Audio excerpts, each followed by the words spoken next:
मुल्क की सियासत अजब रंग इख्तियार कर रही है। सियासी इस्तेहकाम की बजाय मज़ीद किसी ख़तरे की जानिब निशानदहियाँ कर रही हैं, ना सिर्फ तज्ज़िया निगार बल्कि ख़ुद वो लोग जो हुकूमत के ज़िम्मेदार हैं। कैसे? ख्वाजा आसिफ साहब 2-3 दिन से कह रहे हैं कि सिस्टम डीरेल होने का खदशा है, कॉन्स्टिट्यूशनल मेल्टडाउन का लफ्ज़ यूज़ कर रहे हैं, जल्द या देर मुल्क आइनी बहरान का शिकार हो सकता है। यही नहीं बल्कि हम फिर देखते हैं कि मोहतरमा मरियम नवाज़ जो CM है पंजाब की, वो भी कहते हैं मुल्क के साथ अच्छा सलूक नहीं किया जा रहा और मुल्क चलने दें, रखना डाला गया तो आइनी हाथों से निपटेंगे, 5 साल पूरे करेंगे। इतनी जल्दी उन्हें ये बयान देने की ज़रूरत क्यों महसूस हुई? फिर हम देखते हैं कि मियां नवाज शरीफ साहब भी एक स्टेटमेंट उनकी छपती अखबारों में कि सड़क पर चलते शख्स को कहा गया कि आप इंसाफ देते हैं, मुल्क के साथ जुल्म करने की क्या ज़रूरत है।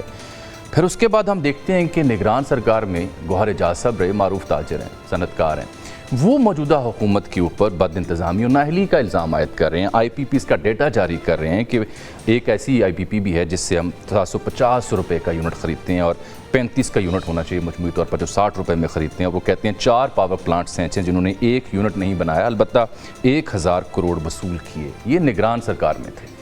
और फिर ख्वाजा आसिफ साहब का एक ट्वीट जो ताज़ा है आज का, वो कहते हैं जी आजकल बहुत प्रेस कॉन्फ्रेंसेस और TV शोज़ हो रहे हैं। वतन अजीज़ की सियासत ने 75 साल में बेशुमार हादसात को जन्म दिया और इन हादसात के नतीजे में गैर जमहूरी सेटअप बनते रहे जो इंतखाबात का प्रोडक्ट नहीं होते। कभी वो बज़ाहिर इंतखाबात के इनेकाद के लिए होते हैं और कभी वो गैर मुअय्यना मुद्दत के लिए लंबे हो जाते हैं। इन हादसाती हुकूमती सेटअप्स ने सियासतदानों, टेक्नोक्रेट्स और बिजनेसमैन की ऐसी नस्ल को जन्म दिया जो हर वक्त किसी हादसे के इंतज़ार में शेरवानी सिलवा के तैयार बैठे होते हैं। जब हालात में बेयकीनी होती है वो नई सियासी जमातें प्रेस कॉन्फ्रेंसेस, TV पर मुँह दिखाई की भरमार शुरू कर देते हैं, किबला रुख पिंडी की तरफ कर लेते हैं। इफ्तिखार आरिफ की नज़म 12वां खिलाड़ी के चंद अशार हाजिर हैं। वो लिखते हैं, 12वां खिलाड़ी भी क्या अजब खिलाड़ी है, इंतज़ार करता है एक ऐसी साथ का, एक ऐसे लम्हे का जिसमें सानिहा हो जाए, फिर वो खेलने निकले। हम जैसे सहाफ़ी तज्ज़िया निगार हालात व वाक़यात को इस एंगल से देखें तो समझ आती है हमारा काम है खबर, फिर तज्ज़िया, फिर तस्वीर बनाना। जब हुकूमत में बैठे इतने ज़िम्मेदार लोग ऐसी स्टेटमेंट्स देंगे तो फिर क़यास आराइयाँ जन्म लेंगी कि ऑल इज़ नॉट वेल, कोई खिचड़ी पक रही है, something is wrong up there. इस पे बात करने के लिए अज़हमत मैंने दे रखी है पाकिस्तान तहरीक इंसाफ के सीनियर रहनुमा जनाब तैमूर झगड़ा साहब को, पाकिस्तान मुस्लिम लीग नून के रहनुमा अली गौहर बलोच साहब को, और हमें आज के प्रोग्राम में बिलखुसूस दूसरे हिस्से में ज्वाइन करेंगे पीपल्स पार्टी के सीनियर रहनुमा जनाब कमर जमान कायरा साहब, ताकि उनसे भी हम जान सकें। आप दोनों का बहुत शुक्रिया, आप तशरीफ़ लाए। तैमूर भाई, ये ख्वाजा साहब जो फरमा रहे हैं 12वां खिलाड़ी और कॉन्स्टिट्यूशनल मेल्टडाउन, डीरेल होने का खदशा, इससे आपको क्या समझ आ रही है? मुझे तो लग रहा है ऑल इज़ नॉट वेल। जी अजमल साहब, अस्सलाम वालेकुम। बिल्कुल आप ठीक कह रहे हैं।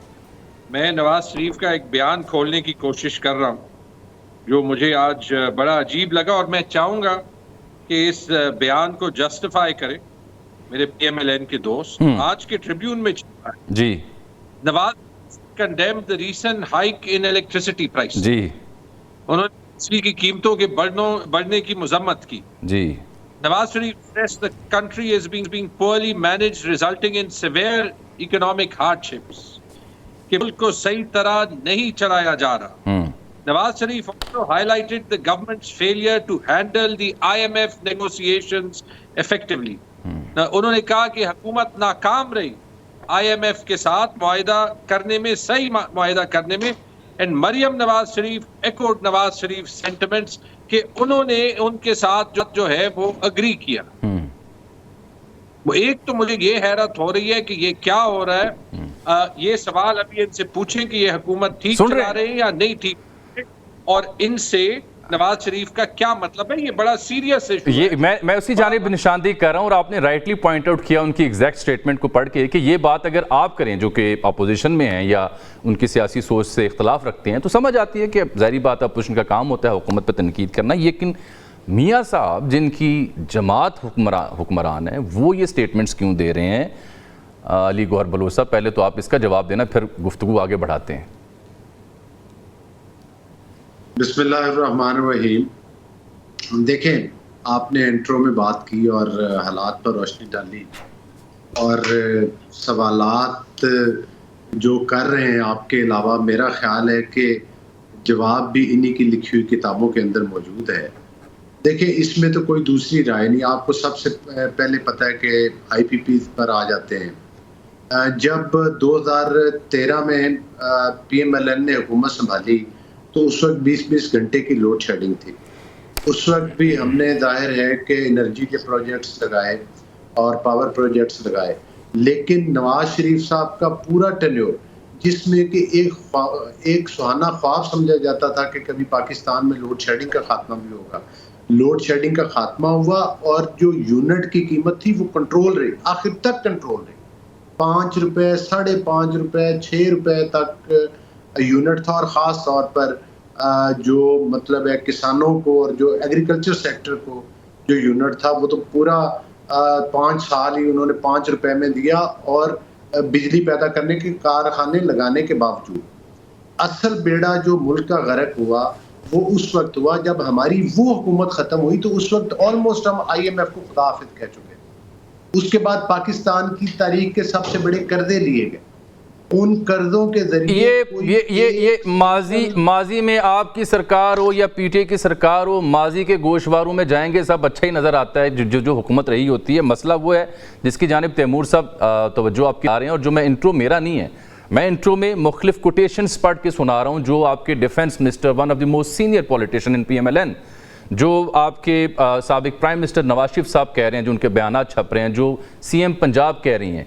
जब आपके सीनियर वुज़रा कहेंगे कि डीरेल होने का खदशा है, कॉन्स्टिट्यूशन मेल्टडाउन होने का खदशा है, और नवाज शरीफ साहब ये बात करेंगे जिसकी जानिब वो इशारा कर रहे हैं, उससे मैं क्या समझूं सर, ये बताएं। मैं उसी तरफ आ रहा हूँ। देखिए, बात ये है कि जब तारीख के सबसे बड़े कर्जे लिए गए तो पाकिस्तान में कोई मेगा प्रोजेक्ट ना किया गया। पाकिस्तान की मईशत को एक RTS सिस्टम की पैदावार हुकूमत से चलाया गया, एक वो हुकूमत जो कि पाकिस्तान की नुमाइंदा हुकूमत नहीं थी। दौर में जो ये मईशत का फेलियर हुआ ये उसी दौर में हुआ, चूंकि बहुत ह्यूज कर्जे लिए गए, पाकिस्तान की तारीख के सबसे बड़े कर्जे लिए गए। जिस IMF को खुदा हाफिज कहा गया था, उस IMF को इन लोगों ने वेलकम किया। एक गैर नुमाइंदा हुकूमत को उस वक्त भी एक अदम एतमाद के जरिए हटाया। तो अच्छा, ये वैसे आपकी सरकार वैसे नुमाइंदा सरकार है अवाम की? बिल्कुल नुमाइंदा सरकार है और इसमें कोई दूसरी राय नहीं है। चलिए, अब मैं जरा जो आपने नुक्ते उठाए ना कि IMF को ये लेके आए PTI वाले और महंगे मुआहदे किए, तैमूर साहब आपने जवाब सुन लिया है गौहर साहब का? मैं ये पूछ रहा था कि नवाज शरीफ आज के सबसे बड़े कर्जे ना लेते हैं। मैं वो पूछता हूँ, बिल्कुल पूछता हूँ। 2013 में पत्नी ये बिल्कुल ये सवाल तैमूर साहब के लिए, अली साहब जो आपका सवाल है तैमूर साहब के लिए। जी जी, क्या सकते हैं, उनके जवाब ने बता दिया कि उनके पास जवाब नहीं है। जामी साहब, जो आपने दूसरी बात कही थी, इस पे भी जरा ब्लैक एंड व्हाइट बात कर लेते हैं।